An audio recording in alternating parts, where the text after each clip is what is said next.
Okay, in this video I'm going to look for the start of injection selection map in my edc16 file that I've got open here.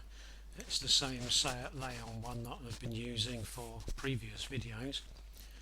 If you watch the previous videos, you'll know that I stopped having just found start of injection 9 or SO9. Excuse me. I've just gone back through these and changed all these maps that I'd found into the correct maps, so they've got the correct names and information, so they're all there. So what I'm going to do is I'm going to scroll through so that I am reasonably before the start of any start of injection map. So I'm going to assume that somewhere up here is a reasonable point. Again, I'm going to pick a point at random, and I'm going to use the search byte sequence, and in there I'm going to put 1, 2, 3, 1, 0, because I know that the map I'm looking for is going to have an axis of 10. So I'm going to click jump forward. Right, now what have I got here? It's found something with 10. Are these numbers of any use to me? 0, 500, 1000, 1500, 2000. No, they don't appear to be anything to do with the axis of the map that I'm looking for.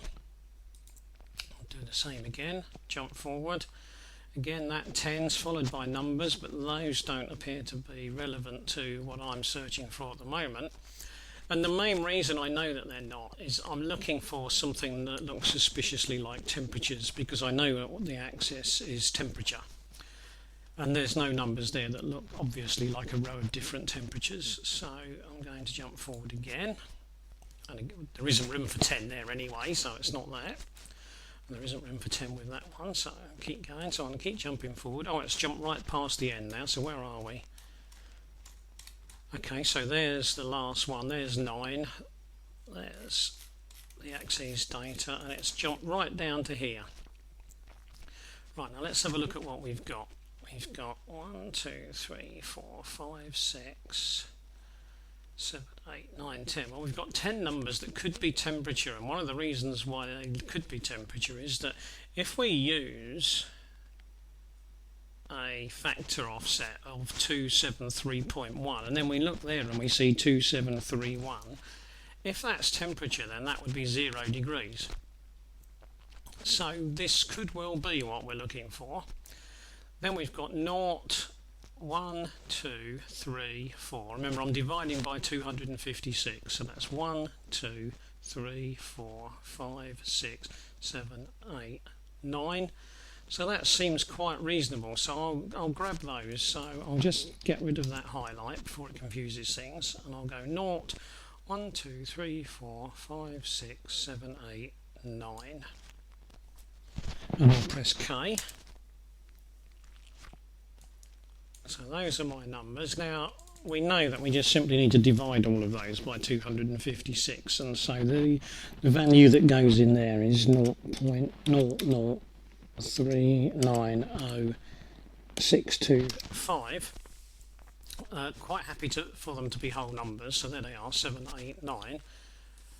We're fairly sure that this is the start of injection selector map, so I'll just call it selector for now. The description and units is relatively meaningless. I'll just say OK to that and go back. Right, now, those, as I've said, are probably temperature. We believe those to be temperature because this is usually a map selection based on temperature. So I'll just double click on there. So I think that is temperature. It's based on degrees C, but I'm not going to go looking for a degree sign, so I'm just going to put a C in there.